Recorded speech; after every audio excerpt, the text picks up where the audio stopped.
पन्हाळा तालुक्यातील कोतोली फाटा ते पेंडाखळे पर्यंतच्या रस्त्याच्या कामाची माहिती द्यायला संबंधित ठेकेदार आणि सार्वजनिक बांधकाम विभाग टाळाटाळ करत असल्याच्या निषेधार्थ शरद जोशी प्रणित शेतकरी संघटनेनं कोतोली इथं रस्ता रोको आंदोलन केलं।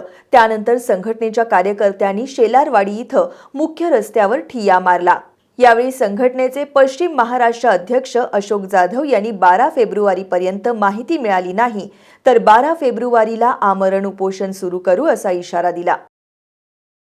शरद जोशी शेतकरी संघटनेच्या वतीनं कोतोली फाटा ते पेंडागळे या रस्त्याच्या निकृष्ट दर्जाच्या कामासंदर्भामध्ये चौकशी लागावी। या कामासंदर्भामध्ये जे सर्वे रिपोर्ट असू दे, प्लॅन एस्टिमेट असू दे किंवा जी वर्क ऑर्डर आहे या संपूर्ण माहिती गेले 2 महिने आम्ही संघटनेच्या माध्यमातून आपले कार्यकारी अभियंता आयरेकर साहेबांच्या विषयी निवेदनद्वारे आम्ही मागितले, पण यांच्याकडून कोणत्याही पद्धतीचा ज्या पद्धतीनं संघटनेला रिस्पॉन्स पाहिजे किंवा ती माहिती आम्हाला द्यायला पाहिजे ती माहिती दिली जात नाही।